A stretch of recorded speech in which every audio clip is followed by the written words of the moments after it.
From the towering peaks of the Woolajezi Mountain in Lofa County to the golden plains of Bomi River Basin, through the verdant greens of the Sapo National Park, a place where monkeys whisper secrets and pygmy hippos tread unseen, from the valleys to the roaring coasts of Monrovia, Buchanan, Harper, and Robertsport.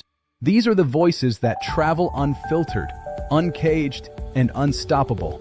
Welcome to the Liberian Voices Unfiltered, the platform where we speak the languages of the land, celebrate the cultures of our people, beat the drums of our tribes, and dance to the rhythms of our identity.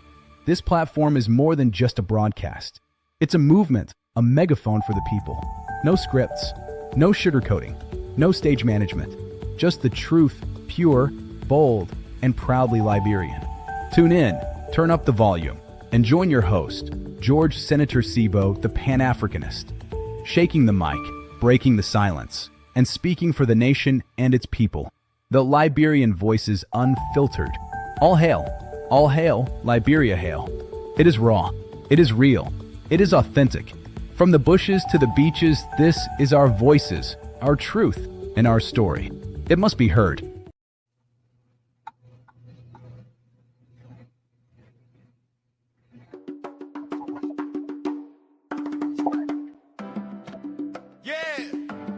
Tune into the heartbeat of Mama Liberia, where truth meets the people and every voice is heard. This is Liberian Voices Unfiltered. Oh, we're speaking truth tonight. Liberia, let your voices rise. Oh.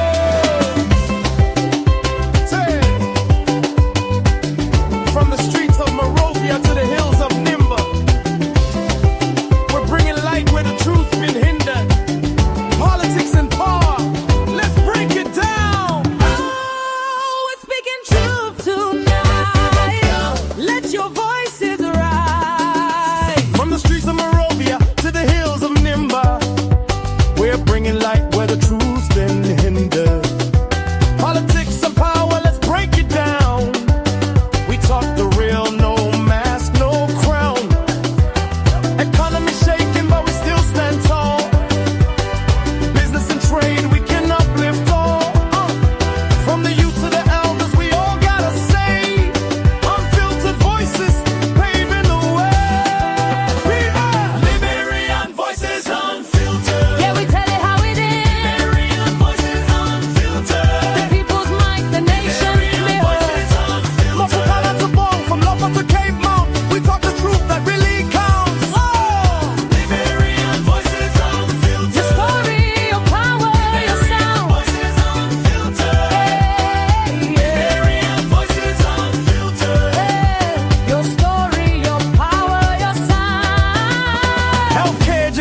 we go discuss. From clinics to classrooms, who can we trust? Social justice, human rights, we shine in truth like city lights. Public policy, rule of law, building Liberia strong and raw. Trade and commerce, business flow, empower the people, help us grow. So what we talking about? Who we talking for? The people shatter. Unfiltered minds, unfiltered dreams, telling our stories by any means. Culture and faith, we rise above, united in truth, united in love. Our voices echo across the sea. Liberia strong, bold and free. Liberian Voices Unfiltered. Liberian Voices Unfiltered. The people's might, the nation's mirror. Table to Kakata, Hapa to Bongo. We talking real, we talking stronger. Liberian Voices Unfiltered. Story of power. Liberian Voices Unfiltered. Liberian Voices Unfiltered. Your story, your power, your sound. Politics, peace talks, power and pain. Who gains, who loses, we call the names. Youth rising, leaders in motion. We stirring truth like a wave in the ocean. From diaspora dreams to the homeland cries. We lift the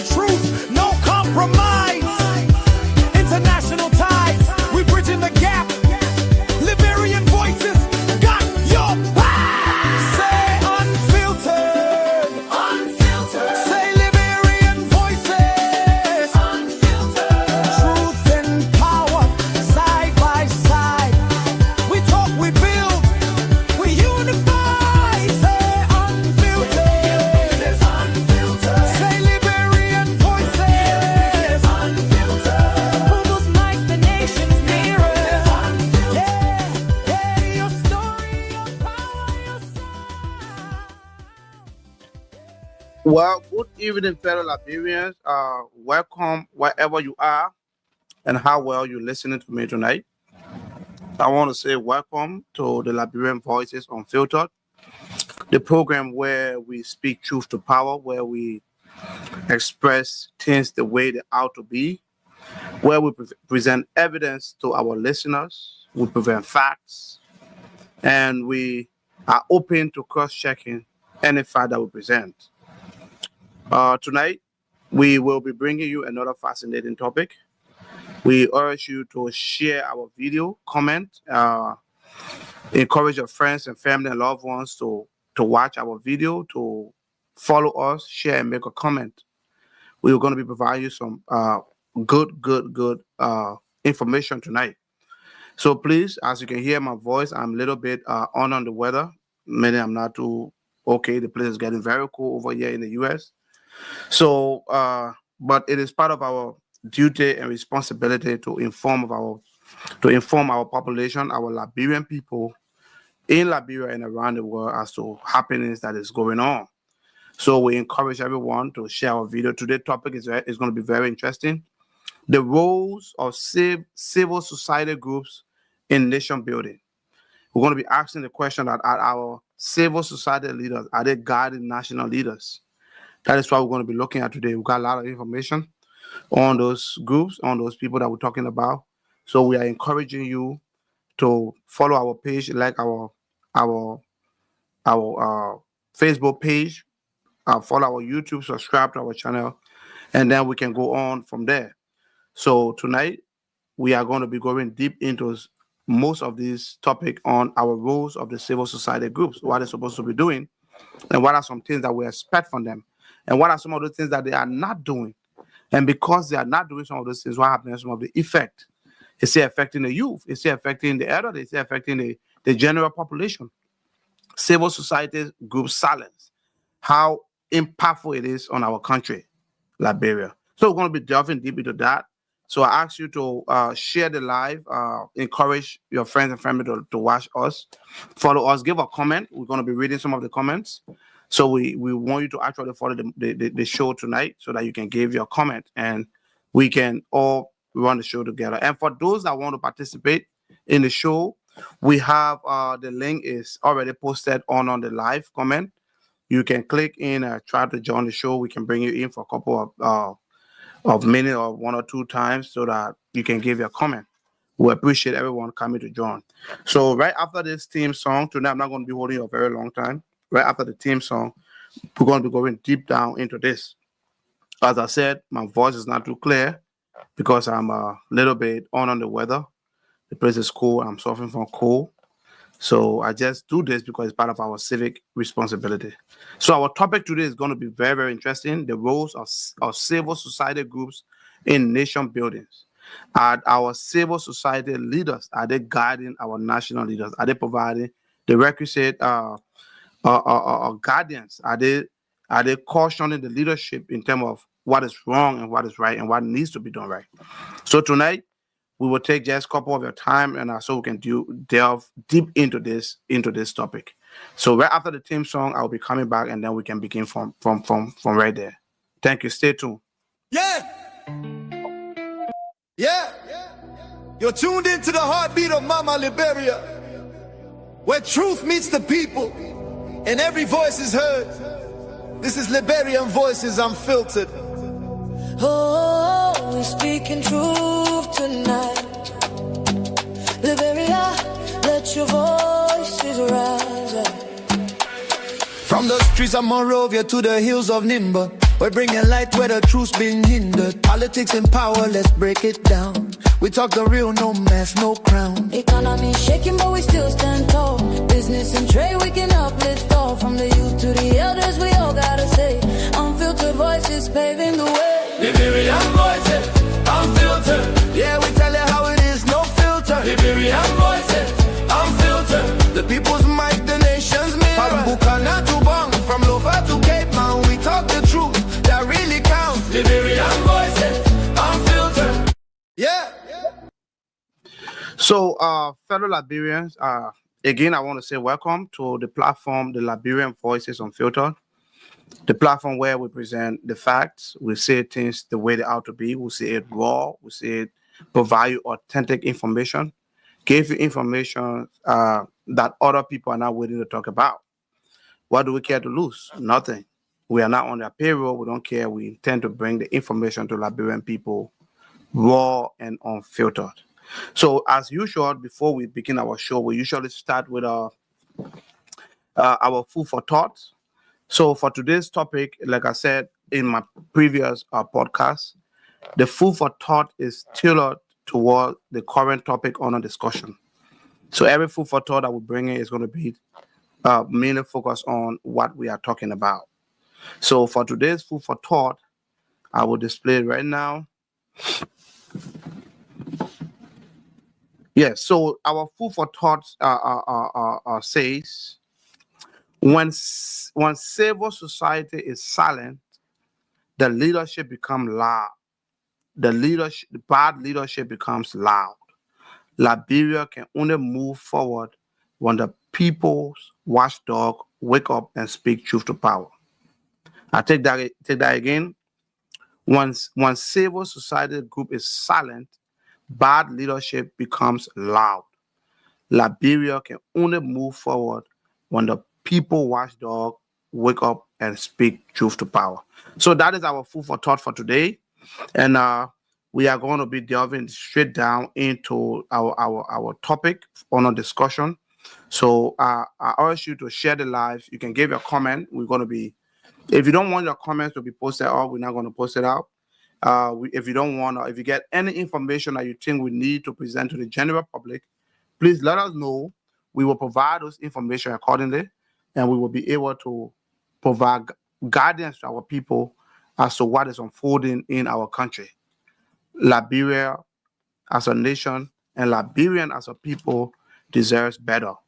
We ought to tell the truth to our people so they can know what is obtainable. So thank you, and then stay tuned as we get into this. So again, our fellow Liberians at home and abroad, welcome to another powerful edition of the Liberian Voices Unfiltered. Tonight, we turn our attention to the subject that sits at the heart of every functioning democracy, but one that is often misunderstood or overlooked in our society: the indispensable role of civil society group in guiding national leadership. So we are looking at the roles of civil society group in nation building. Are they actually providing the guidance and leadership that our people need, the leaders need?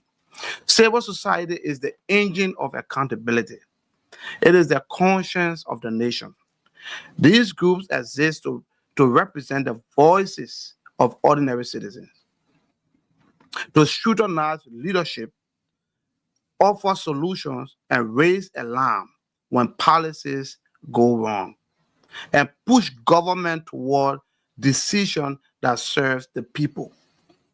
In a country like Liberia, where our history includes conflict, corruption, exclusion, abuse of power, and weak institutions, the role of civil society is not optional. It is necessary for functional survival. Yet in recent years, Liberians have noticed a troubling trend. Our civil society groups are becoming quieter. They are becoming weaker. They are becoming spineless. They are becoming a toothless bulldog. Some are underfunded, of course we know that. Some are uncompromised. Some are compromised. All of them. In fact, I will always say this: all of our civil society groups have been compromised, especially the ones that have to do with the council of churches and all the people that are supposed to speak truth to power. Some are politically aligned, and some have simply lost the fire and courage that defined them decades ago.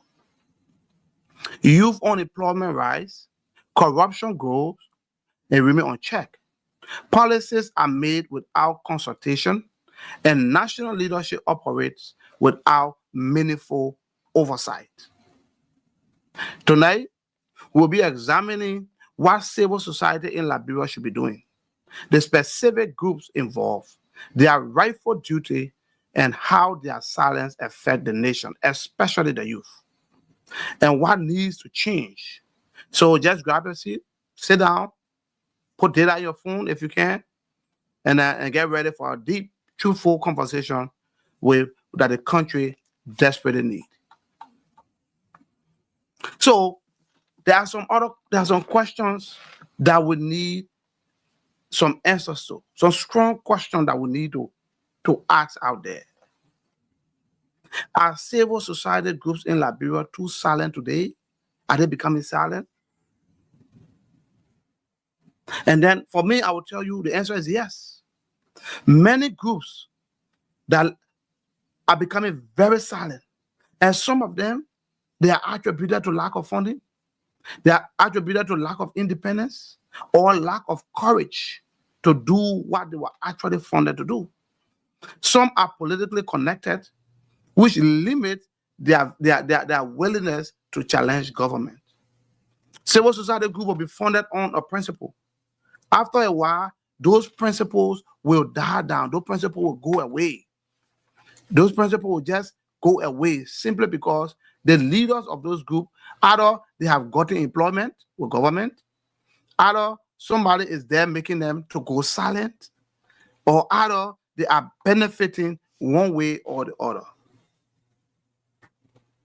So let us look at some major civil society groups in Liberia, some civil society actors, and what it's supposed to be doing to help our nation to grow.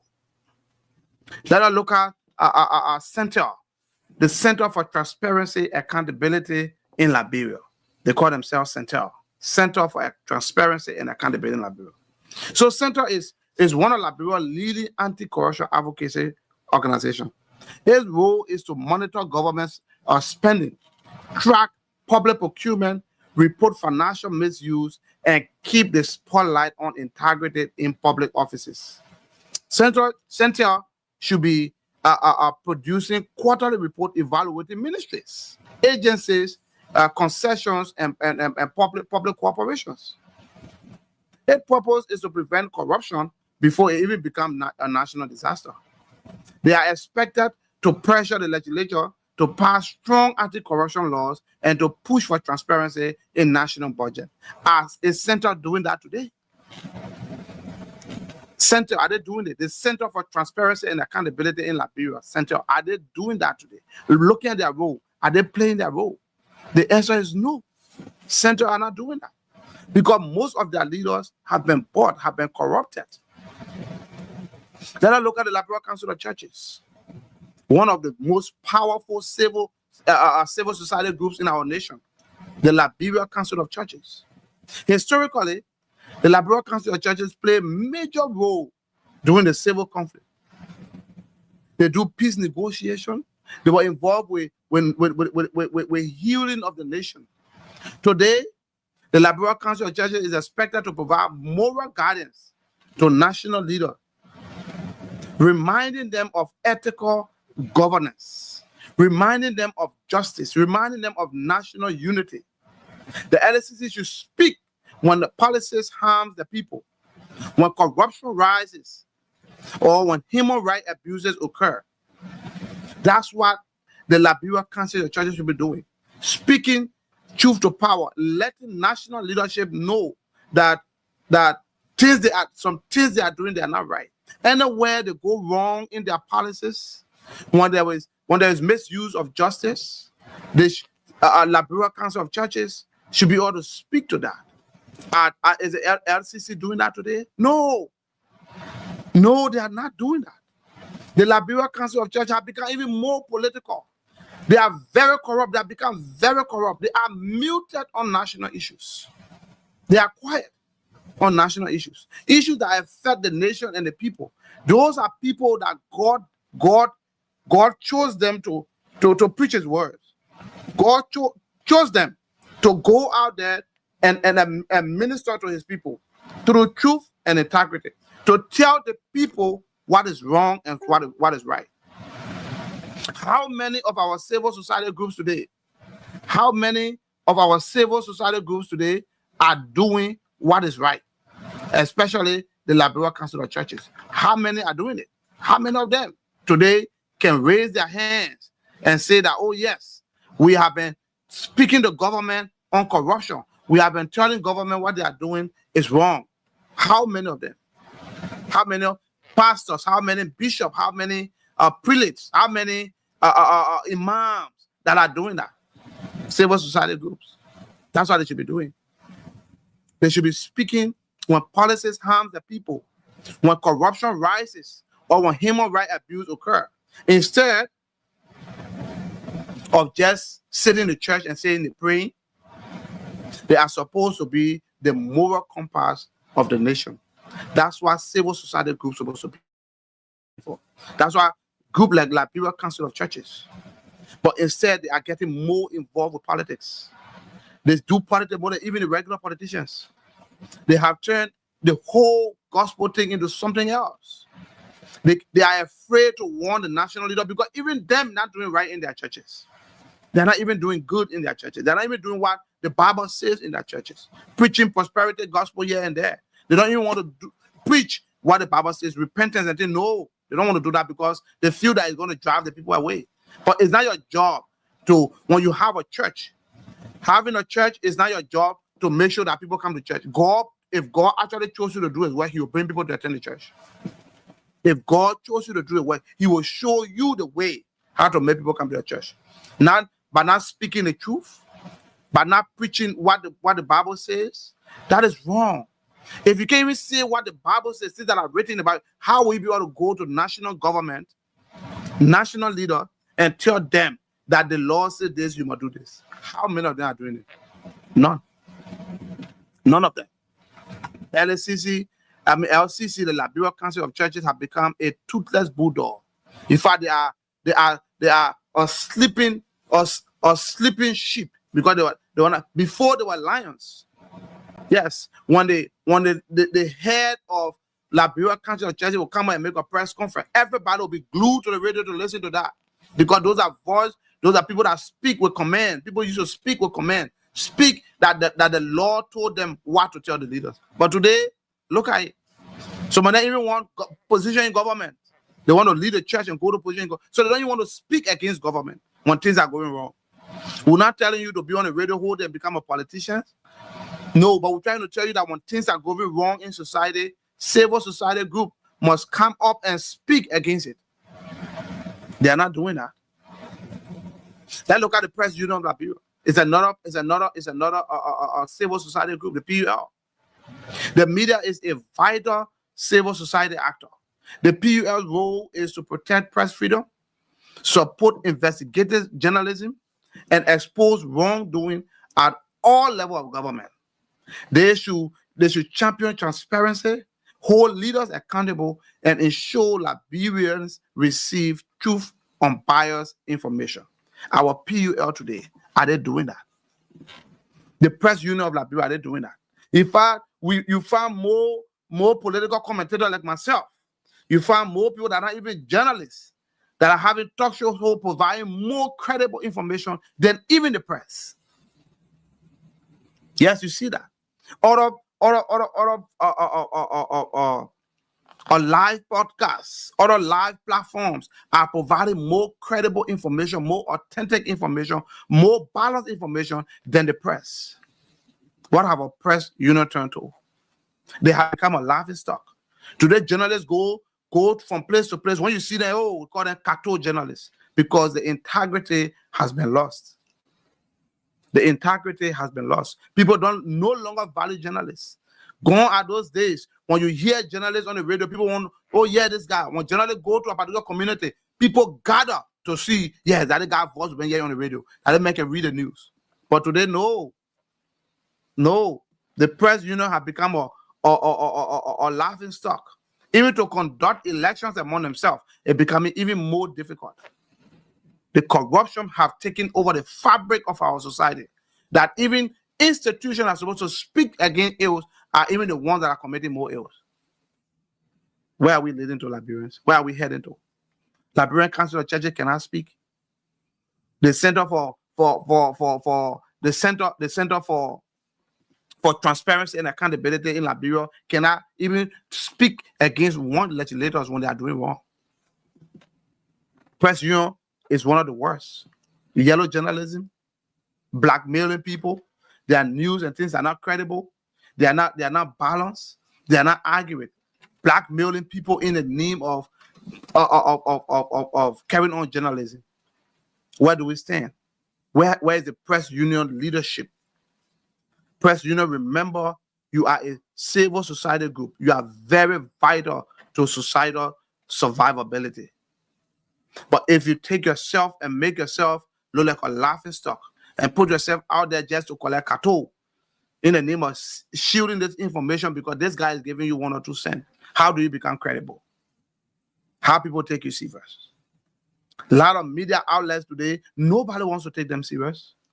And the news, they put out that Unity Party journalists, that CDC journalists, that ANC, that Liberty Party journalists. You should remain independent and unbiased. That is your job as the press union because you are a civil society group.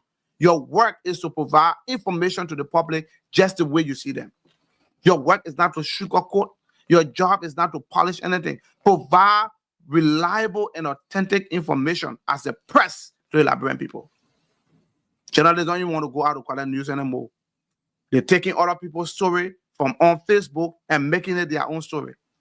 What is our media institution turning to? They have become a complete laughing stock.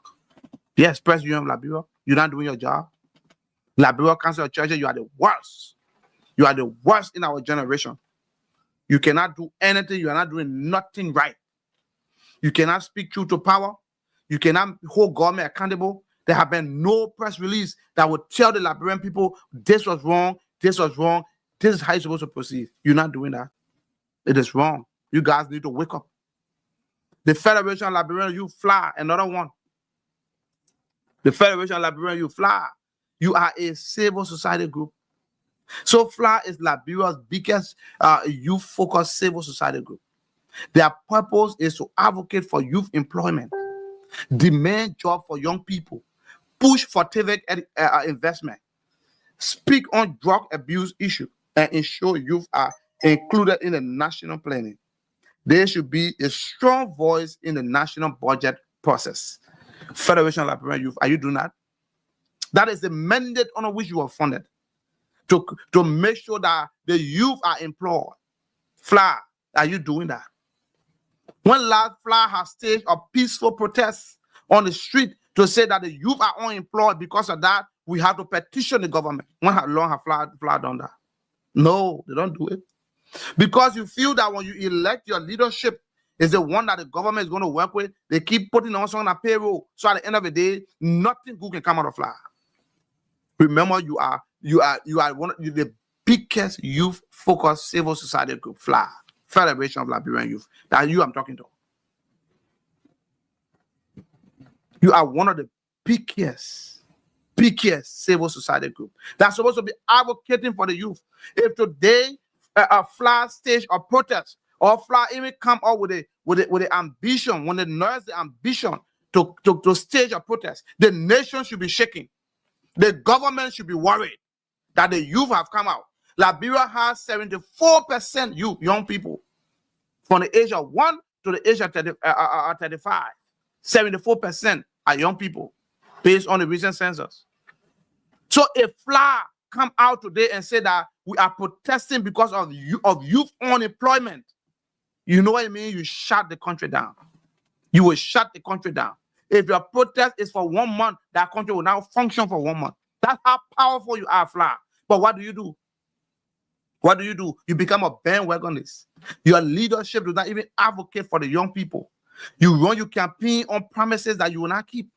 At the end of the day, when your leadership is elected into office, then FLA become a party center FLA, Federation of Liberian Youth. I'm still speaking to you. Your advocacy is dead. You don't even advocate for employment. You look at TVET education. What about TVET education? Have you pushed that the government should put more money in the budget for technical and vocational education? No, you are not doing that. You are not doing that. Are you ensuring that the government is including youth in the national budget planning process? No, you're not doing that. Your job, when you get elected to office as the head of FLA, you think they are giving you a blank check to collect small more money from year there, and you feel you big boy. You are not doing the job that you are out to do. The purpose for your establishment is defeated upon arrival because you have become better driven. We understand the Liberian society is hard. We understand things are difficult in Liberia to run. But if you guys stick together as youth, stick together as you eat gari and sugar and go to bed, stick as youth and stage a protest under the theme of youth employment, the government will wake up. Government will not be including all those big money, including themselves, giving all that money to deputy speaker, the speaker, and the vice president. Why are you giving all that money when there is youth unemployment? But FLA, what are you doing about it? Federation Liberian Youth, what are you doing about it? You don't understand. The youth must understand that when you see the government is sponsoring a particular candidate for FLA presidency, it's because that candidate is going to be compromised. You're supposed to go for the people that the government don't like. That's the kind of person you're supposed to elect in office. Then those are people that will champion the cause of the youth of Liberia. It hurts my heart to see young people cannot even afford food to eat. Young men at the age of 35 cannot even afford $10 to pay his rent. It hurt me a lot. We got a lot of friends around, a lot of family, relatives that call to ask for favor. It's not supposed to be like that. Now that we can't help, now that we have not been helping, but how long is it are we going to endure that? You have groups in Liberia that are supposed to advocate for the youth. Like I said, if the Federation of Liberian Youth just go today and have a meeting that they are going to stage a protest for youth unemployment, the government will tremble. The government will get on her feet and begin to negotiate with you. Give us 6 months, we'll do this. Give us 7 months, we'll do this. Give us 3 months, we'll do this. But how many of you have seen that as a vision? But rather you think when you become a FLA official, it's an opportunity for you now to go buy one small land and start building your house. But then the vision, the dream of the entity has died. You killed it. And many of you in authority today, in our Federation of Liberian Youth, you were there when other leaders were there. You criticize those things. You call them bad leaders. You call them grievance seekers. You call them egocentric and egotistic leaders. But today you are in that same position. What have you done to help your fellow youth? What have you done? You think they are giving you a blank check now? You get opportunity to go buy on a land too. But when you understand that those small advocacy, people's name goes down in history for them. The name goes down in history for them. Getting on the street and champion the cause for the youth. Mr. President, you must do this for the youth. The budget of the youth, the budget does not capture the youth. The budget is not going to pass. The budget is not going to pass. They will have a redress of the budget till the youth is well captured into the budget. FLA, Federation of Liberian Youth, you can do that. You can do it peacefully. You can peacefully assemble in your white t-shirt or your anything white, just to show sign of peace. You can gather a cemetery legislature for in the morning. You remain there until they do the right thing. Freedom does not come overnight. Freedom requires a fight. For freedom to come, you got to fight for it. Peace is not free. In order to be peaceful, you must fight for it. So, the youth organization FLA that people are supposed to be afraid of. When they see FLA leadership coming, the government is supposed to be trembling because they know that these are the guys that have the ability to shut the government down. They know. But today, FLA is a sleeping rat. Sleeping rat. Not even a cat, but a sleeping rat. It's sleep that nobody business. Because they are so corrupted even among themselves. To even conduct an election that will result into good leadership, no. They're fighting each other here and there. Come to compromise. No, FLA will not come to compromise. They will keep fighting each other. I'm saying this is not because I hate any young man. No. And I will tell people, a lot of you don't know me. A lot of young people in Liberia might not know me. Because most of my life, when I graduated from high school, I joined the military. I spent most of my time in Nigeria on training. I came back, I was in the military. So I didn't really have the opportunity to have getting into like student politics. I did all of my studies abroad. My bachelor's, my master's, all were done abroad. All of my studies have been abroad. So I never really had the time to really acclimatize myself with all of these civil society groups, especially like FLY and the press union and other people. But I tell you today, for what we have seen in Liberia, for what we have seen in other countries, what the youth can do, FLY is done. Federation of Liberian Youth have not even done 1% of it. How can your people, how can you young men don't have a place to sleep? 35, 40 years old, you don't have a place to sleep. You don't have rent, money to pay your rent. You don't have your next meal to eat. You don't have even hope that tomorrow will be better for you. But you sit down in the country, you allow legislators riding for the $65,000 car. Yeah, they are riding $65,000 car, $45,000 car. The president is buying himself almost $200,000 car. But you are the youth, you are unemployed. Your resources are leaving the country. People are carrying unprocessed resources out of the country. You are doing nothing about it. You are doing nothing, but you are the youth. You call yourself Federation of Liberian Youth. Which federation are you? A sleeping federation? A sleeping federation? You need to wake up, FLY. FLY, you must wake up and hold the mantle of leadership. Wake up and mount the street and demand youth employment. Demand accountability in the budget for youth. Demand inclusion into the governing process of the youth. That's the kind of power you have when you carry 74% of the country's population. Now, speaking to you, FLY, that's what you're supposed to be doing. The Liberia Council of Churches have failed us. The press union have failed us. Federation of Liberian Youth have failed us. What are you guys doing? Who will take on to the mantle of leadership? Who will take on to the street and tell government and demand government to do the right thing? At 35 years in the Western world, people are established to get their own place to stay, to get their own car to drive, to get their own jobs to do. But look at Liberian youth, 40 years old, they got no hope. A 40 years old man don't even know how much for a piece of land, a plot, before you talk about 1 lakh or 1 acre. They don't even know how much it costs. They don't even know how much a car tire costs before you talk about a car. At the age of 35, 40 years, you cannot even own a car. You can't even own a land. You don't even have a career. You don't even have a job. But you are 35 years old. But you sit down there in your own country. Lawmakers are making $15,000. You do nothing about it. Lawmakers are driving $35,000, $40,000 car. You do nothing about it. $60,000 car, $100,000 car. The president and vice president are riding. You do nothing about it. You cannot come to the street and protest. You cannot get on the street and peacefully gather and petition your government to create jobs for the youth. You guys have failed the Liberian people. You have failed the youth, even in the diaspora. You have failed us. We're not saying that for you to be violent. We're not saying this for you to go and cause mayhem to people. We're not saying this for you to go out there and rob people. No, we want you to peacefully gather. If you need support, there are people that are willing to support you guys. Peacefully gather in the name of peace. Gather and petition the government. Give the government ultimatum.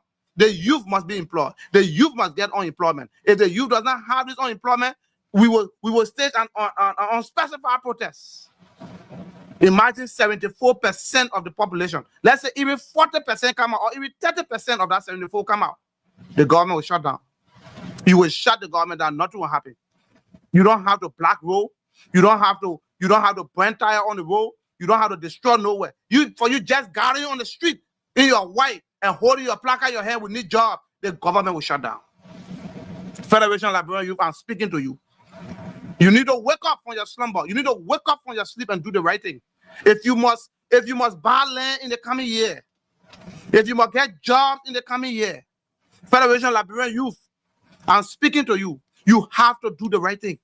You are a civil society group with the biggest number, the biggest and the greatest number. 74% of the nation belong to you.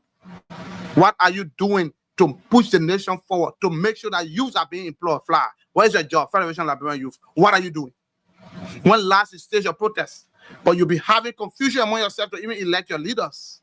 When your leader comes there to go to bed with the government, that's the opportunity to use to buy land. That's the opportunity to use to buy a car.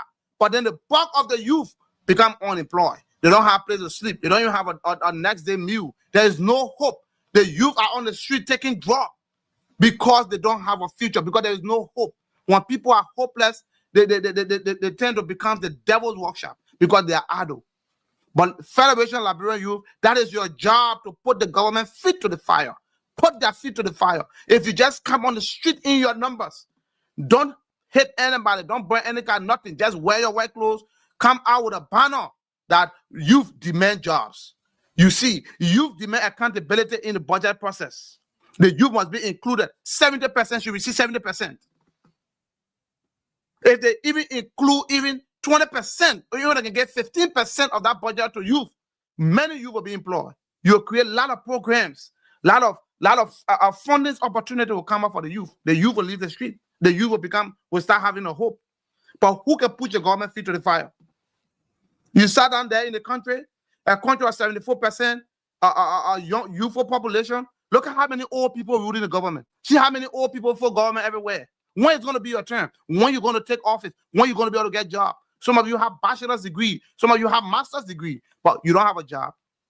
You think high school? You think teaching high school is a job? Going to teach junior high school? You think it's a job? It's a job, but is that what you want? Is that the kind of job you want? Are you a teacher?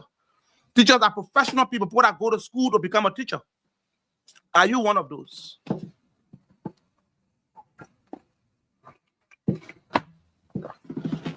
Are you one of those that want to become teacher? If so, have you gone to a teacher training school?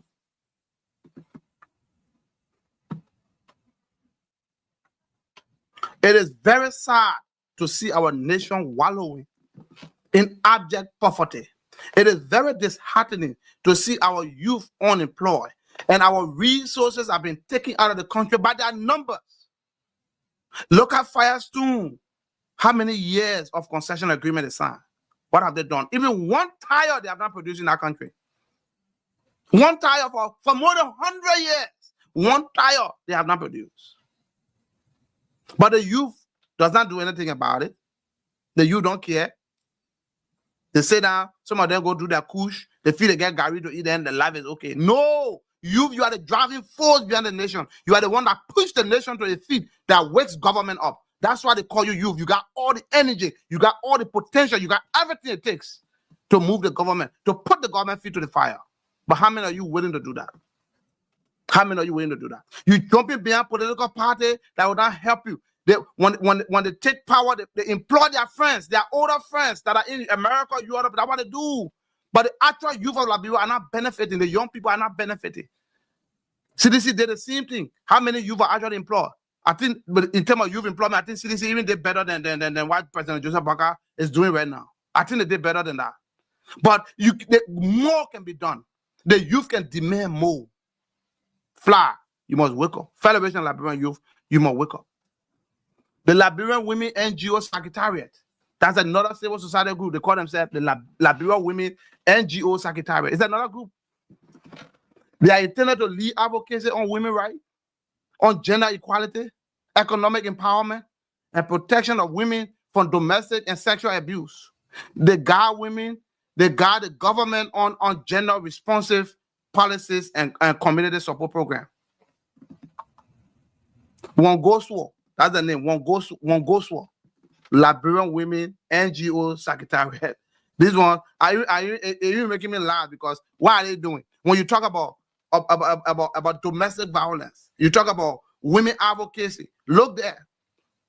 For how many years they have been doing those female genital mutilation? You guys have remained mute. How many times you have really come on the street? Do you know how many women in Liberia? Do you know how many women? You are as powerful as youth, as FLA, as the Federation of Liberian Youth. If the women come out in their number and decide to protest that the government must stop this practice, do you know what's going to happen? The government can shut down. But how many of you want to do it? You think to go sell Bella Boy and Pepper, that's what they made you for, that's what you woman, that's what you're supposed to do, or to just born children to the house, that you own a job. That's it. You think you're not supposed to be part of the governing process? Some of you went to school. Some of you are very smart, very educated. How many of you got a job? The women. But your secretariat is not advocating. They're not doing nothing. They sit supinely like the Federation of Liberian Youth. They sit down and do nothing. Nothing they are doing. There's another group called themselves Civil Society Human Rights Advocacy Platform.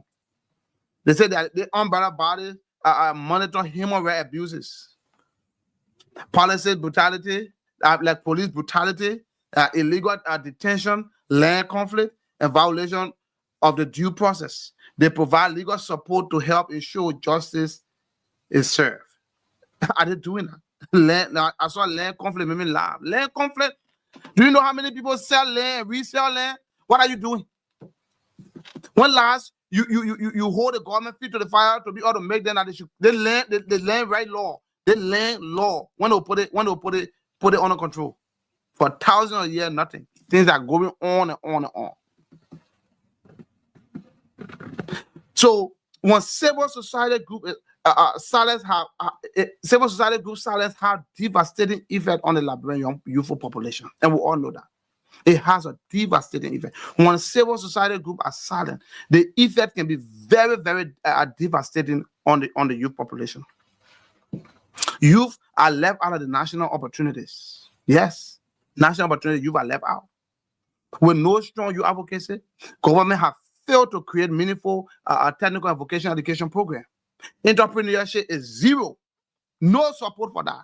Youth don't have access to credit. Youth don't have access to go to the bank to borrow money to start up their business. No, it's not there.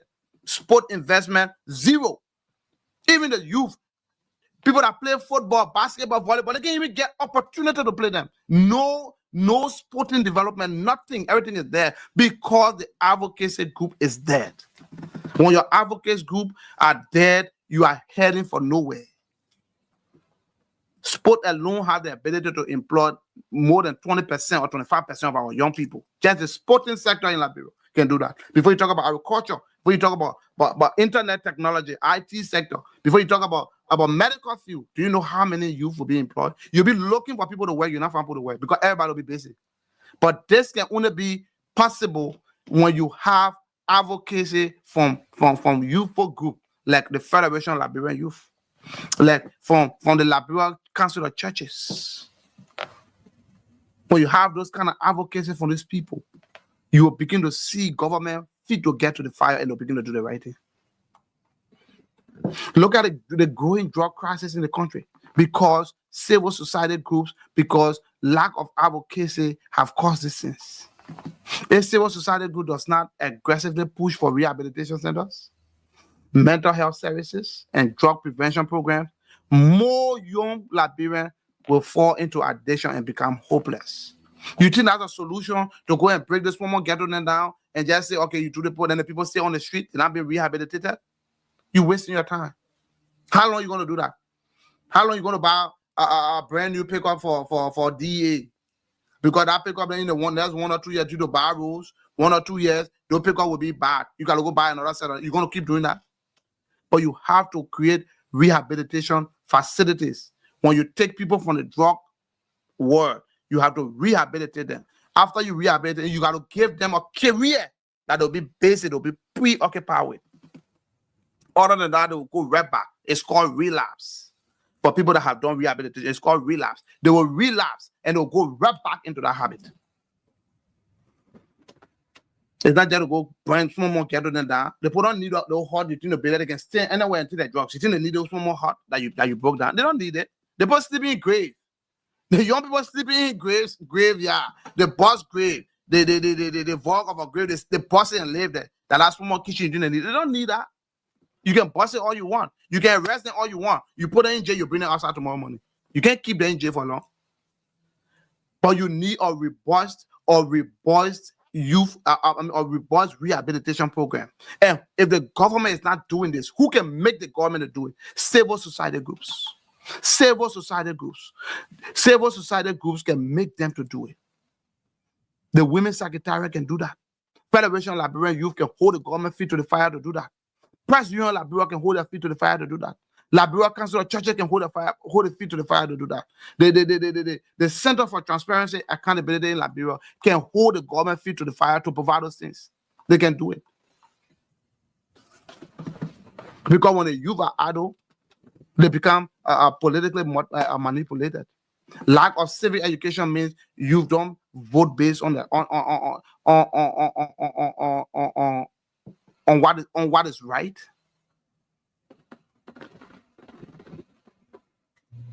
The youth, when they have the rightful civic education, they're not going to base their vote on rice. They're not going to base it on money. They're not going to base it on empty promises. Because politicians easily exploit them for protest purposes, for rallies and election violence. So those are the things that politicians can rally the youth for. Yes, politicians will rally y'all. Y'all let's go protest. Let's go protest. But for you as a young people to rally yourself and go and protest against government for job creation, you not do it. You allow government, you allow politicians to rally you, to carry you to go and protest.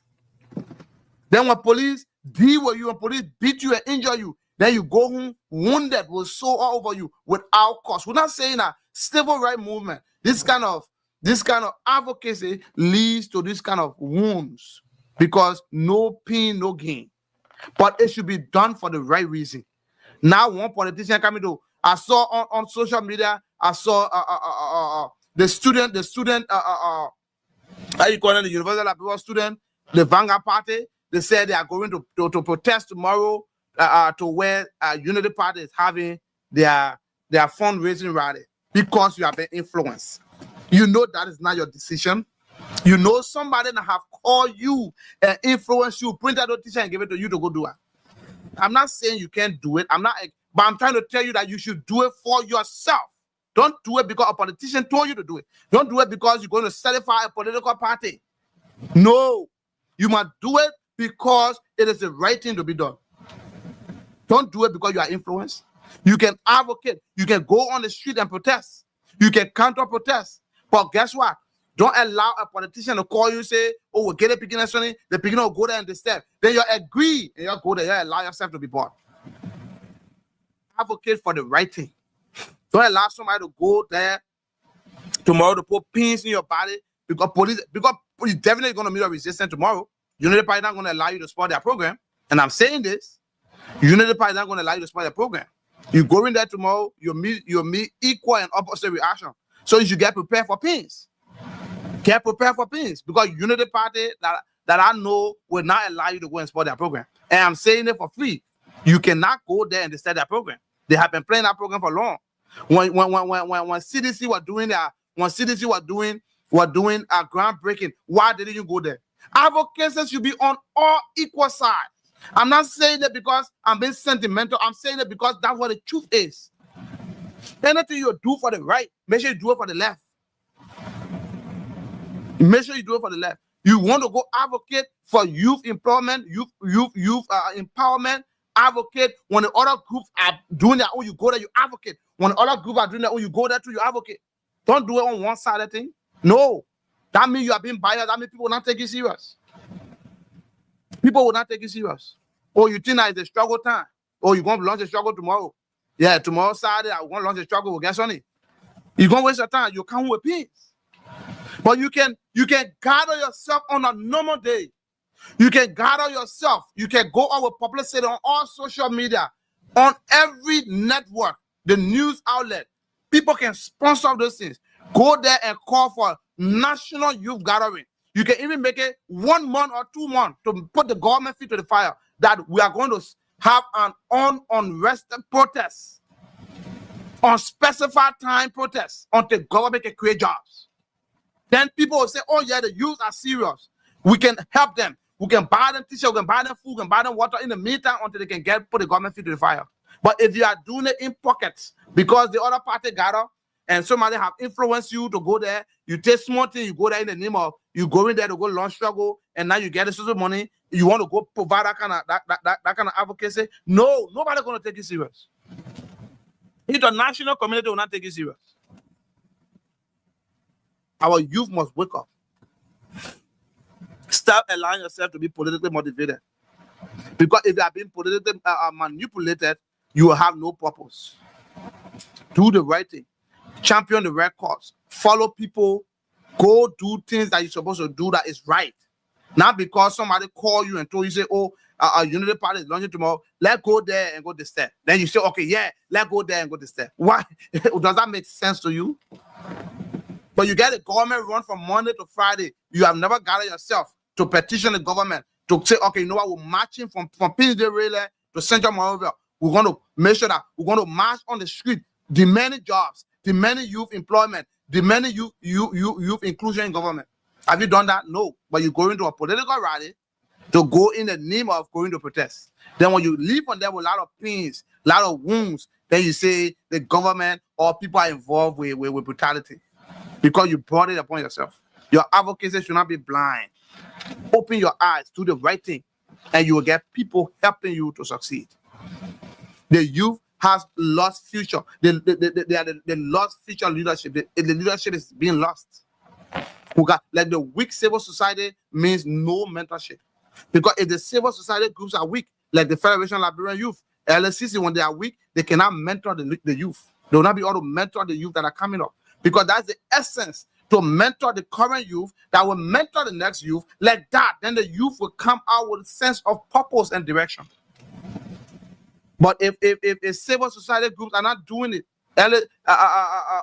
Federation of Liberian Youth are not doing it, they're not creating mentorship for young leaders. The Liberia Council of Churches, no, they're not doing that. They're not providing mentorship to tell the children how to learn and do the right thing. They're not doing it. So weak civil society group means no mentorship. Leadership program is going to be dead. Internship, going to be no internship. When last you ever heard somebody say I'm an intern? When last you ever heard that? I'm an intern to social ministry. No, because of lack of civil group advocacy.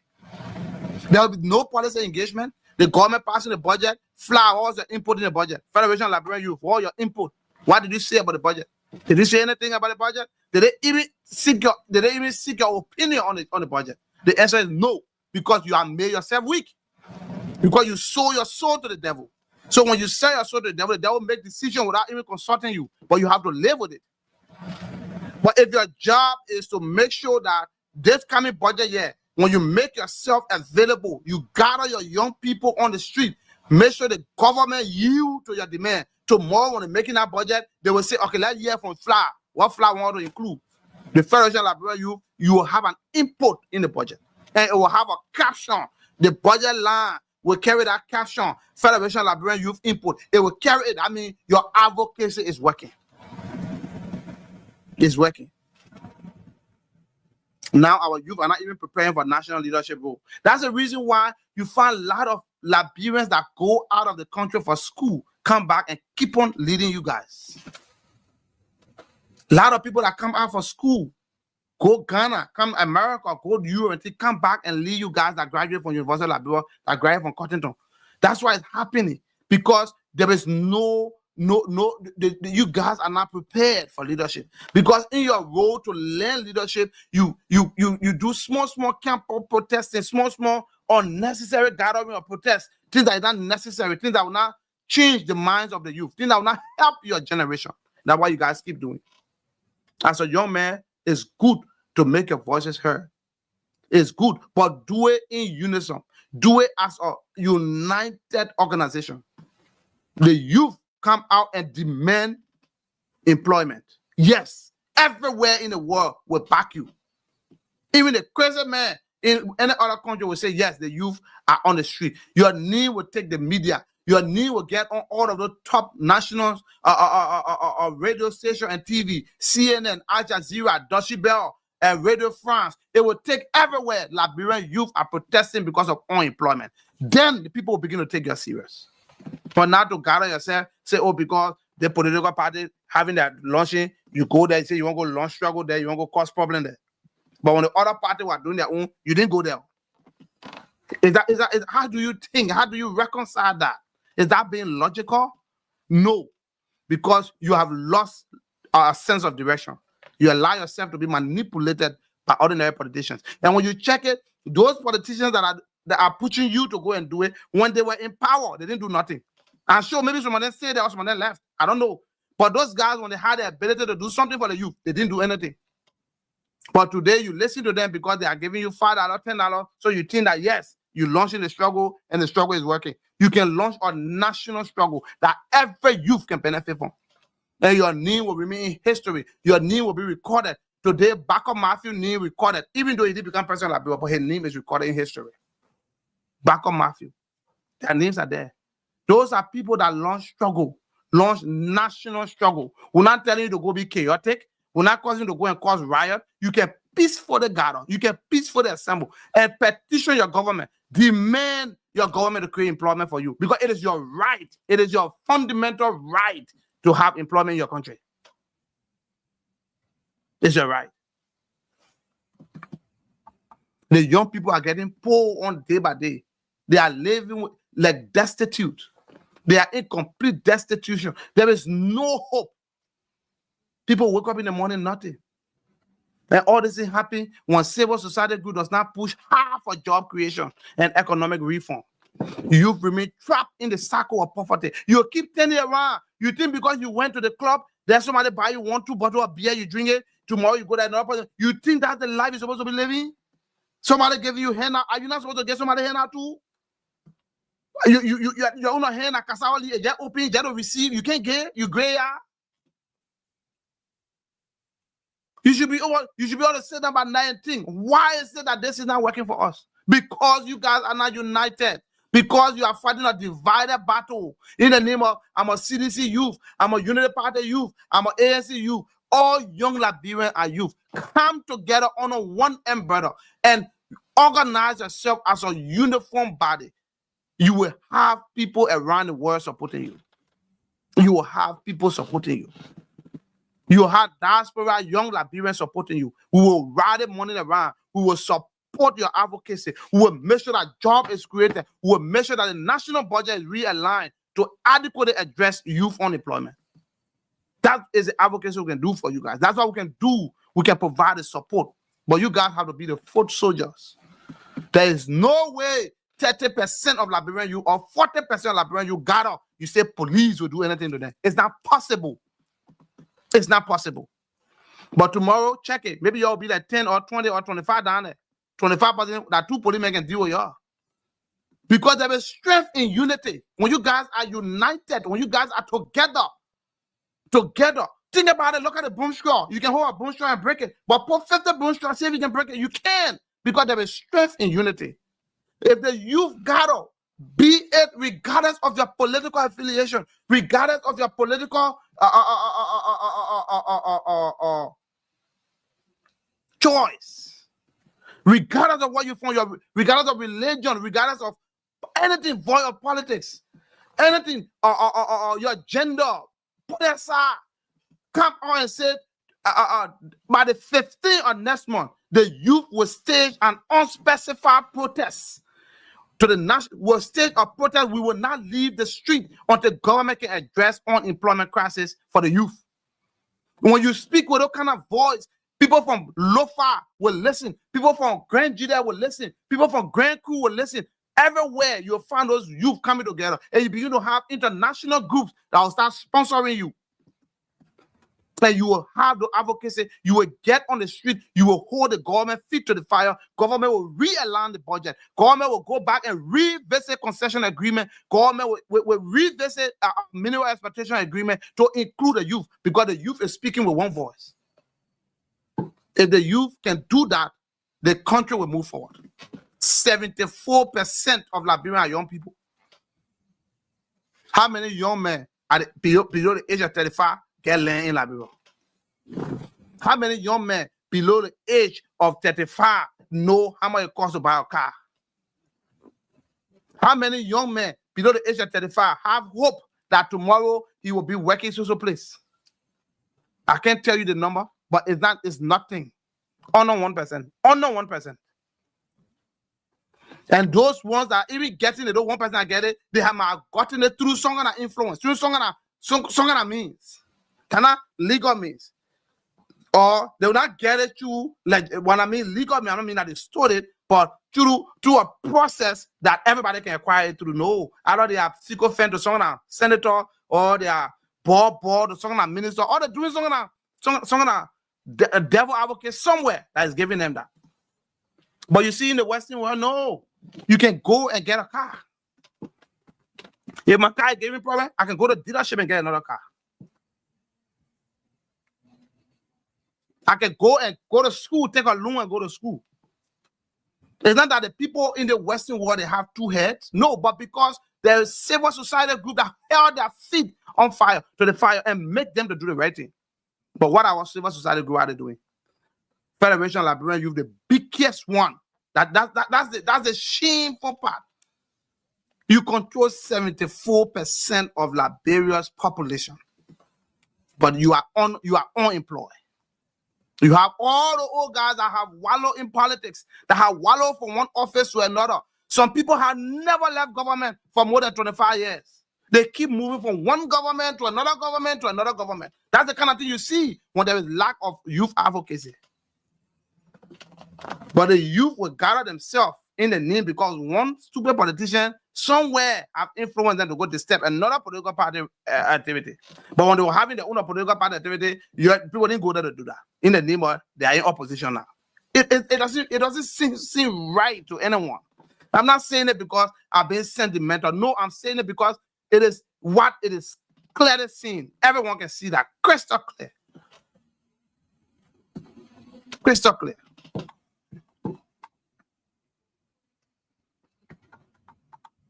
So, my people,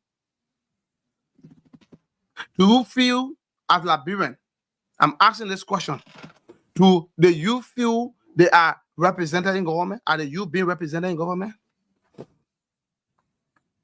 No. Most youth don't feel represented, and they are not represented. They say civil society is not too urban focused. They are too elite and disconnected from the youth struggle. Because the youth themselves are also disconnected from their own struggle. The youth are being belly-driven. They are going after their stomach. They are going after national youth program. No, they're not going after things that will bring a national benefit to everyone. They are going after things that will bring benefit to just few pockets of them. And it's not going to help you. The politicians are going to use it to do what they can do. Some of us, we are all over the country. We're in America. We're in other places. Other youth people will come and join. Other people will come and go around. But if you continue in that direction, people from the Western world will come and rule you every day. They will come and become your leader every day. How long is it going to stop? I'm saying it because when I was in Liberia, the same thing. Anytime she took everybody from America and she carried and made them president. Everybody she made them government official and thing. The local people having on them really got job. The government job not already plenty. So soon they take the people from America, yeah, boom. They carry them, they take all the job. Then you're done again, you go back to square one, wait for another 6 years again. Because launch another struggle. That's what you be doing. Launching struggle here and there. Tomorrow the youth say they're going to launch another struggle to Unity Party Camp era. Is that how long you're going to be doing? Is that how you're going to do? But if you launch a national struggle, getting on the street, demanding government to create jobs, we're not going to leave the street, we're going to be here, we're going to cook here, we're going to sleep here, we're going to do everything here. You are in dry season and not raining on you. You can pay tent. You can carry your thing, you pay your places and stay there. That will not leave it, the government give us job. All the international radio station will carry it. And then you will have people, international radio station will focus on Liberia. If there's any form of violence on you, it will be shown all over on all the news network around the world that the government brutalizing the youth because the youth are advocating for jobs. That's the kind of advocacy we want to see the young people doing. Now, not pocket advocacy, moving from 20% guys say they're going to launch struggle. The advocacy there, how long are you going to go on with that? How long are you going to help you? It's not going to help you. It's not going to help you. So when civil society will become weak or silent, the entire nation suffer. Corruption become institutionalized. The government will institutionalize corruption. Corruption, as you can see, other government don't know how to hide their own corruption. Other government own corruption could be exposed. Soon they see money. Tomorrow, they may not see money. Who got other men in the cooking job, but other government can do it. They can do it covertly. Let me use the military term, covertly. They will steal, you will not know, but they're stealing. And the budget is a clear reflection of that. See how much money they are putting in the budget for themselves. What more do you need to know that the government will not do anything for the youth? What more? And when that budget part out for 2026, that means you don't have hope. 2026 is gone. Even though you have not started yet, but you're already gone. Then you talk about 2027, they will do the same thing on the 2029. Then they gather you again put you in pocket, give you t-shirt, give you $10, and truck you to another area to go vote. That's what you'll be doing, the young people. That's what you, the youth, will be doing. Your future is being wearing away. Your destiny is gone. It's sold for $10. So when you become weak, when FLA become weak, when President of Liberia become weak, when LSCC become weak, corruption become institutionalized. Policies are made without citizens' input. The government will sit down. Can you imagine? The legislators are making law. Look at when they had that port reform. The port reform law. They are making laws. You think because you say you lawmaker, that means you get monopoly over knowledge? The great United States, the great United Kingdom, and other countries, other well-meaning countries around the world, when they have a policy on a particular subject matter, they include an expert in that subject matter to help them draft that policy. It doesn't make it. It will not say made the fact that it was the bill was introduced by you. It will still say this bill was introduced by John Brown. But it doesn't mean that John Brown read it. But it was John Brown that put forward the idea. But you guys will sit down in the name of writing policy by yourself. How can you? Which policy expert do you have in your office? You pay somebody, your chief officer is making like $1,000. That is the higher pay in your office. Who the actual policy expert, people that know about policy writing, will go and sit down there and make less than $200 for you. They will not do that. You're not going to get professional people. That's the reason why your laws are not your laws does not make sense, because you don't have the requisite qualified people within your offices to help you formulate your law. So your laws will have flaws. Your policies will have flaws. Even at that, other countries will hire experts on a particular subject matter. When they are deliberating on it, they bring experts in to help them formulate that. The legislature got too much money that they can use. If you're writing something on port and maritime, there are thousands of maritime experts around the world. Liberians, there are more than 50 maritime experts Liberian in Liberia that are jobless, that went to good schools, graduated from the World Maritime University, graduated from the Regional Maritime University, that has master's degrees and bachelor's degrees and up to PhD in maritime education and training, in port and shipping, in logistics, in ocean government and sustainability. Did you include them into it? The answer is no, you did not, because you think you have monopoly over knowledge. That's why your policy cannot withstand any type of time. Your policy don't stand. Today, if it wait tomorrow, it's already outdated. It cannot. It's not meeting the standard anymore, because you are failing to bring in the experts that will delve into the policy issue. You are a lawmaker. Yes, you can put for a bill, but don't say you're going to read a bill. You don't have that expertise. You got to hire people to do what you're supposed to do. When it comes to concession agreement, hire experts. Other countries can even import experts, import knowledge from other places to come and help them, because you want nothing to stand the test of time for generations. We see the era of Firestone. Our people made that era. Today, we don't benefit anything. Yes, Firestone. You guys made the same era of Asila Metal. Today, how much iron ore is being produced? Nothing. Kavala Rubber Plantation, what happened in there? Nothing. Liberia Agriculture Company, are they producing anything? Nothing, because your concession agreement is flawed. It's full of flaws. There is no sense in it, because it does not stand the test of time. No, because you didn't bring in the rightful expert that will put in the rightful material to make the substance stand up. So when the president send your bill back to you to go and ratify it, now you're supposed to be thinking, should we include maritime aspects? Should we bring in maritime professional, put professional to do it? That's what you should be doing. That's the right thing to do. Not because you say you represent it, mean you get all the knowledge. No. The guys are represented in here with their hair empty, their coconut. They only there because they buy vote, because they truck people from place to another to give them vote. Some of them don't even have a career. They get easy, I got a degree, and they ain't got no career. They are just floating people. We're not saying it's a requirement to be a lawmaker that you must have a career. No, we're not saying that, but we're trying to say that if you don't have the requisite qualification, you must employ people, bring people in, hire experts that will be able to write you when it comes to politics. That's how wise people can make a decision. That's what they do. So when civil society group becomes silent, you got abuse of power goes unchecked. Abuse of power, police brutality here and there. Police brutality. You fire people from government. You suspend people from government. After you suspend them, while the person undergoing suspension, you post somebody else in their place to work. You post somebody else in their place to work. So at the end of the day, no report on the suspension. You cannot tell whether the person's suspension was legit or it was this. Even when the Liberia Anti-Corruption Commission come up and say that, oh, our report did not find the man guilty. How do? You already replace the man. You don't do that. You're bending the law. That's the reason why when you go to the ministry, they got a minister, they got deputy minister for administration operation, it depends on all technical services. When the minister is not there, the deputy for administration will act. So if the minister is on ongoing investigation, it doesn't mean you go replace the minister. No, the deputy minister will do the job. It saves the government that small money, save a period of time.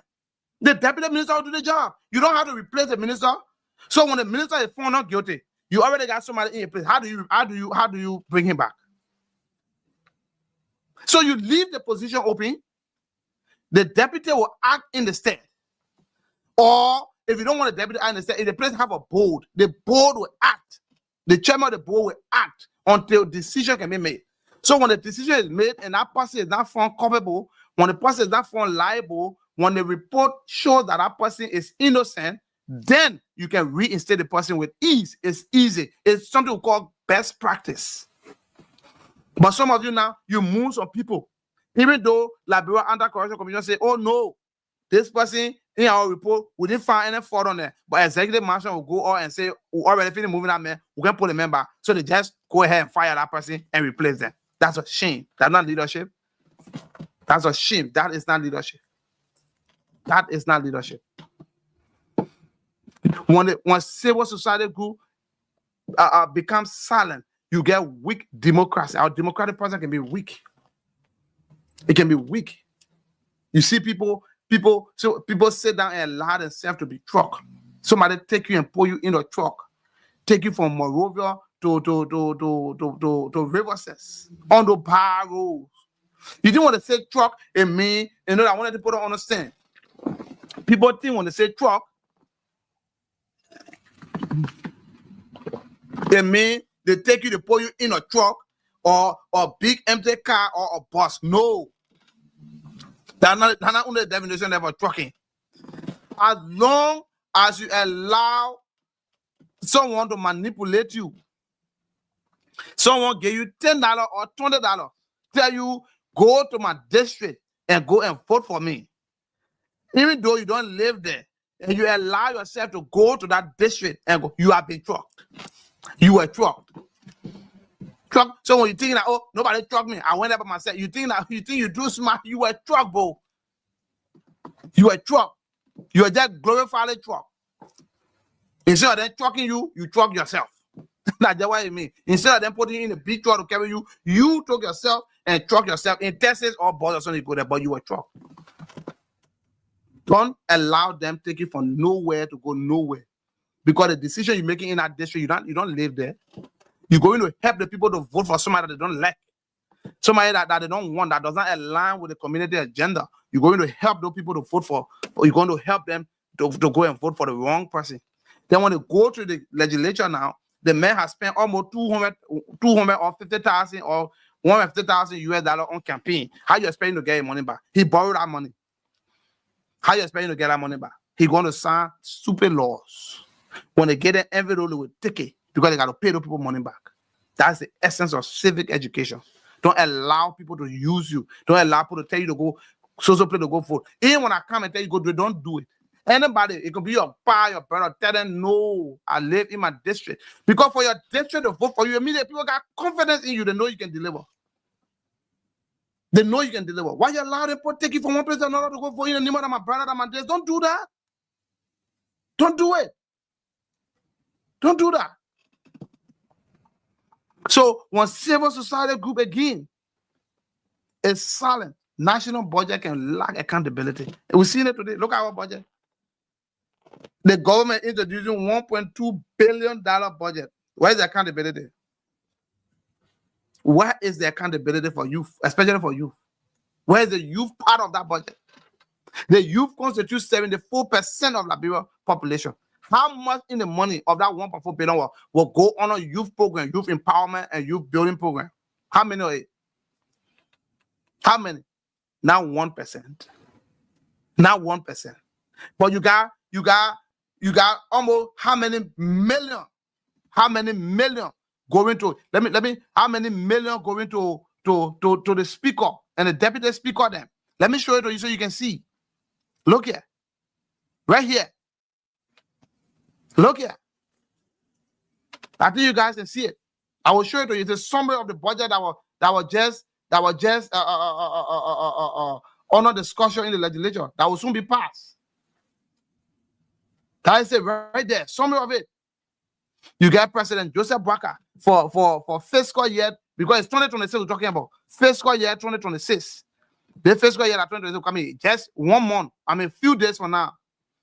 The president alone, 3.1 million. So we want to offer in 1 year. 3.1 million goes to the president's office. The vice president Jeremiah Kuhn, 3.2 million. I wonder if the president is traveling, if the vice president will do more work or travel more than the president. So I don't even understand. The president will get 3.1 million, but Jeremiah Kuhn, the vice president, will get 3.2 million. I don't understand where the math came from. That's a shame. That's a shame. So you can know that the budget does not reflect the reality. You can see the budget, you know that it does not cover the truth. That means the president might have some hidden money other places. Because there's no way the president will sit down and allow himself to get 3.1 million and allow Jeremiah to get 3.2 million. That means they are hiding money on other parts in the budget that the president is going to take. You can see it's clear. Look at Speaker Rachel Nangwe-Kun, 1.8 million. Where is that guy going to get 1.8 million in your office? What are you doing with 1.8 million? 1.8 million. You only can't get Lawrence less than $1 million. Even the ones I ain't even sure. That means they get some money hidden somewhere for them. It doesn't make sense. It don't make sense.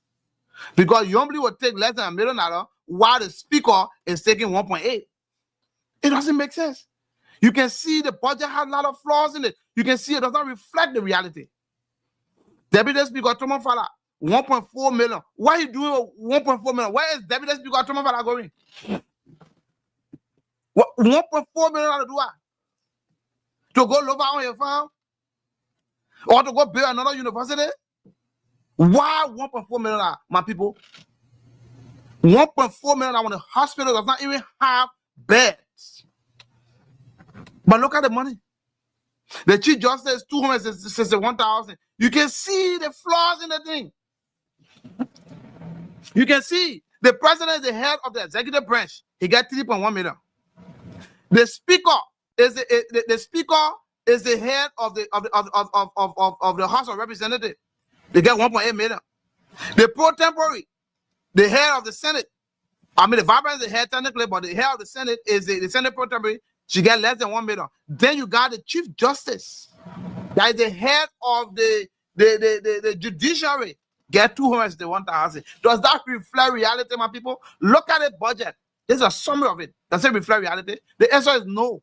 But look at for the fiscal year, just for 6 offices is $10.8 million. Just for 6 offices. For 6 offices, $10.8 million. The $10.8 million is not even going to youth. That's not even what the youth will get. But 6 offices get $10.8 million. $10.8 million. And then look at some public referral hospitals. Look in the country, look at public referral hospital. Martha Tubman Hospital in Grand Jude, they got 100,000 for some they get 100,000. But the deputy speaker got 1.8. There's 1.8. I mean, the deputy speaker got 1.4, the speaker got 1.8. But the hospital get 100,000. Government hospital in Grand Bassa get 200,000 when Jeremiah Kuhn, the vice president, get 3.2 million. And where are we heading, my people? How can one man get more money than an institution? How can one officer get more than a whole institution and take care of thousands of people? It is sickening. Let me take the thing off this place. It is very, very sickening. It is very, very sickening, Liberian people. When you see this thing, you can know that the youth is not being captured. Youth have not even been included in those things. But one office taking 1.4 million, 1.8 million. 3 point something million, 2 point something million. But the youth are not captured. But the youth constitutes 74% of Liberian population.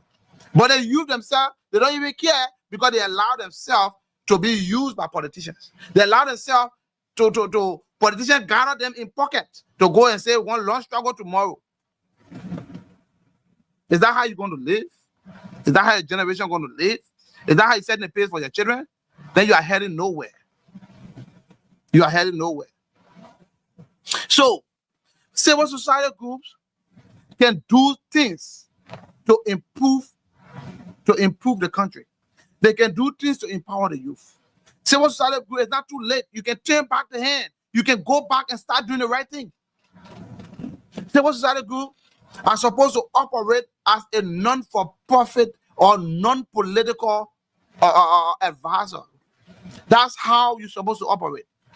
The Federation of Liberian Youth, the Press Union of Liberia, all of those civil society groups that are existing in Liberia, you must operate as a non-political advisor.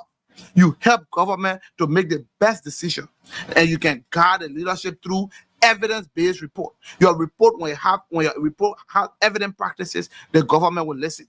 You can demand the government through public policy recommendations.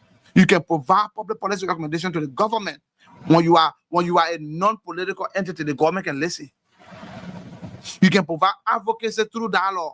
Like I tell you, advocacy through dialogue. You go to the government, make a request, and they say no. You can take to the street. You can take to the street through a peaceful gathering. The Constitution allows that. You can peacefully assemble to petition your government. Get the youth. When you go there, your advocacy, that continual advocacy will lead to dialogue. The government will have no option but to dialogue with you. They can do that. And you can also contribute to the monitoring evaluation. When they say, oh, time for WIAC, especially in Liberia, they say time for WIAC. Man, all the protos using the opportunity now to go explore those children. All the protos now will knock us. See all the protos, everybody want to be proto. Everybody want to go monitor, evaluate, exam. Everybody want to go be working in the school for that day. Damaging the future of the children. The children cannot independently write their exam because you collect money, you eat that money, but then the children, remember the money you are taking for that one. Somebody else is taking it for your own child. Somebody else is taking it for your own child. So just the way those children brain are empty, your child brain will be empty too. Then when you get sick, you go to the hospital and say the nurse don't know nothing. How do you know something when you could not make them to do the right thing? Because if the child go to school, we understand that examination is not the best form of evaluation, but it is one for now. It's one of the most appropriate one that we got. It's one of the ones that we can trust right now. So if the child say they have gone through the walls of high school, it is the government exam that will show that yes, they have met the requirement. They have fulfilled the requirement. But if you allow them to go and you do the answers for them as proctor, as instructor, as teacher, you provide the answers to your students. And the student go and get division 1, division 2, they pass with distinction. What have you done to your generation? Remember that student that you took the money from to make sure that he passed when you were proctor, when you were examiner, when you were a test evaluator, when you are marking the paper. Somebody say you collected money from the school and passed that school. That money that you collected, remember that child that you just passed, that child is going to go to TNIMA tomorrow. They're going to go to AM doctorate tomorrow, and they're going to bribe their way, and they'll become a doctor. When you are sick in the hospital, that child are coming to work on you. The empty-headed child is going to be the one who can't get you surgery. Then you see when you wake up from the surgery, you will never stand no more. The day you leave that bed, you will never be able to walk again because you did something in the past that's affecting you today. To every action, there's an equal and opposite reaction.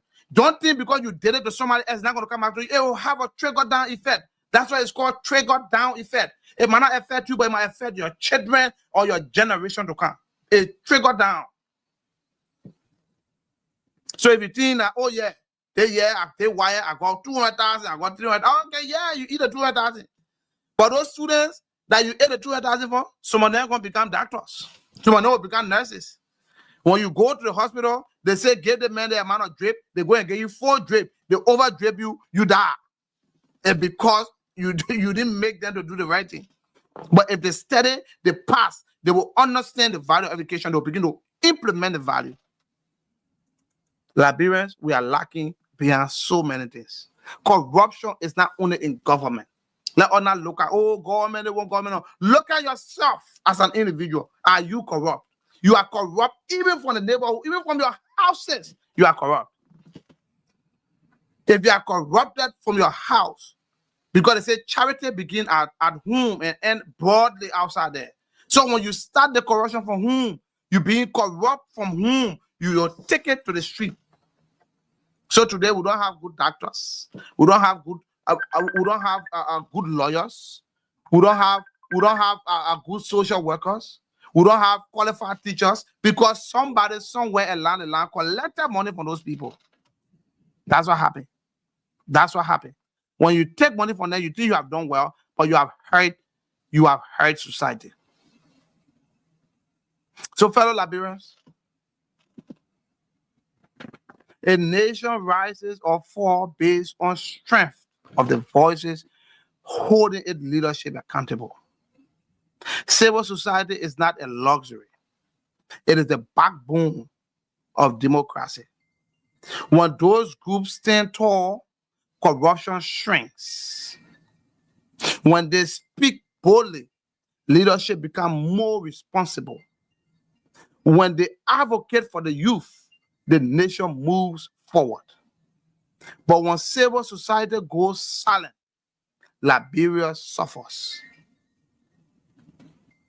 Your youth sink deeper into unemployment crisis, into addiction epidemic, and hopelessness.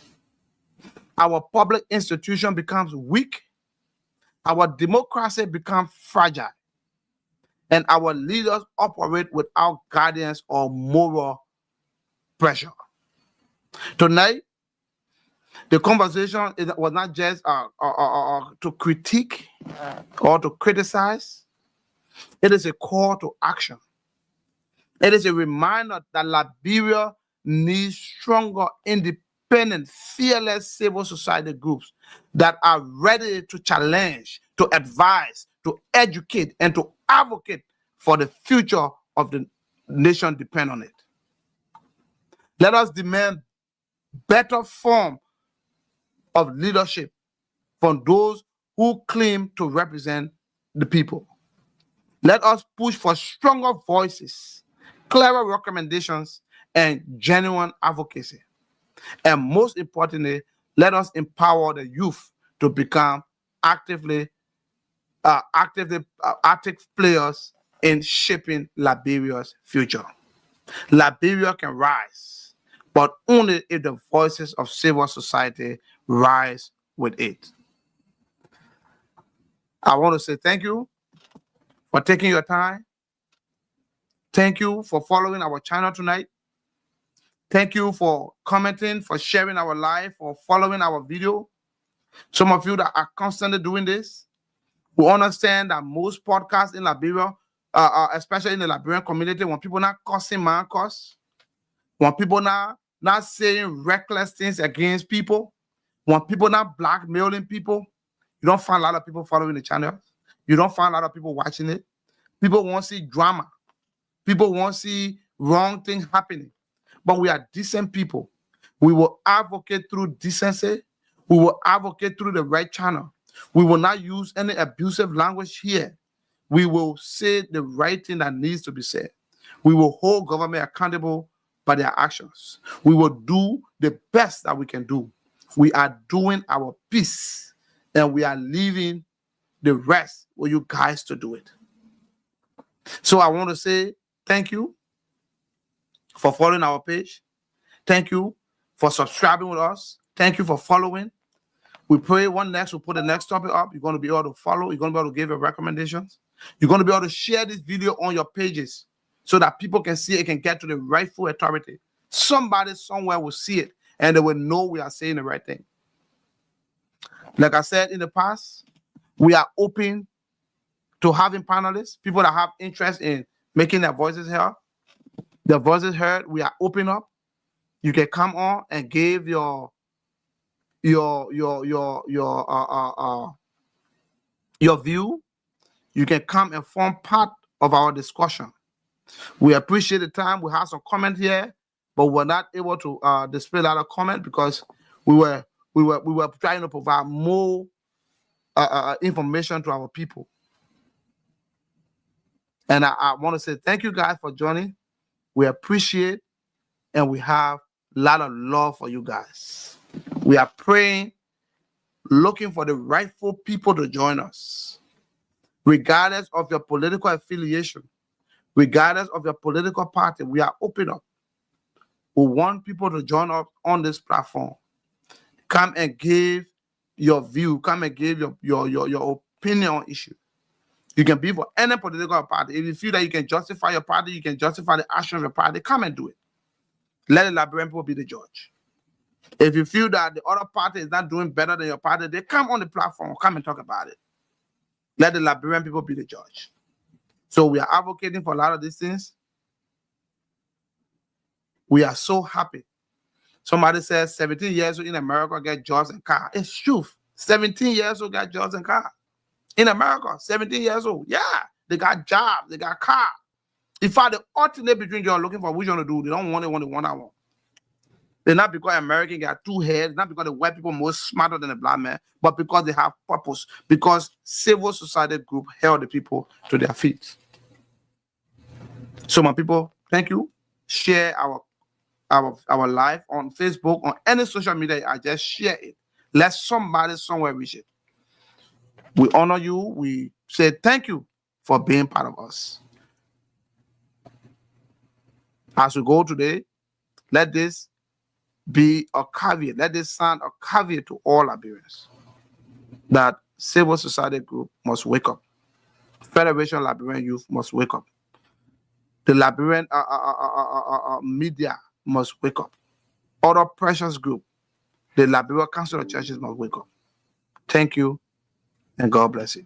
From the towering peaks of the Woolajezi Mountain in Lofa County to the golden plains of Bomi River Basin, through the verdant greens of the Sapo National Park, a place where monkeys whisper secrets and pygmy hippos tread unseen, from the valleys to the roaring coasts of Monrovia, Buchanan, Harper, and Robertsport.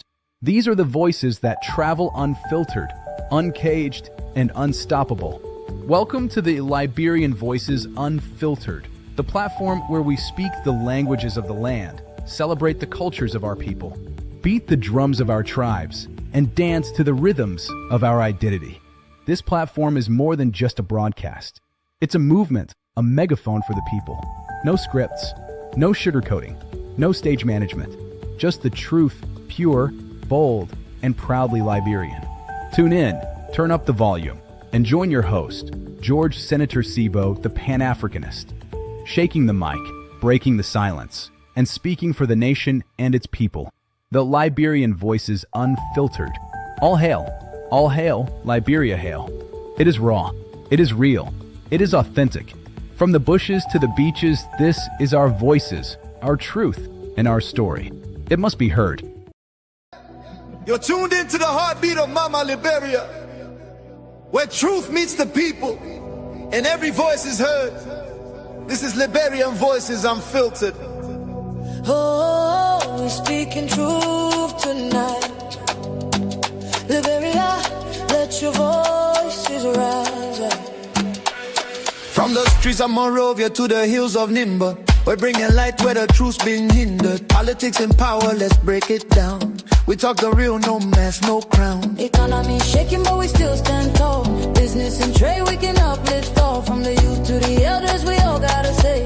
Unfiltered voices paving the way. Liberian Voices Unfiltered. Yeah, we tell you how it is, no filter. Liberian Voices Unfiltered. The people's mic, the nation's mirror. From Buchanan to Bong, from Lofa to Cape Town, we talk the truth that really counts. Liberian Voices Unfiltered. Yeah. So, fellow Liberians, let me say thank you, and have a joyous, wonderful rest of your day. When next we meet, we'll have more information for you. Until then, ciao.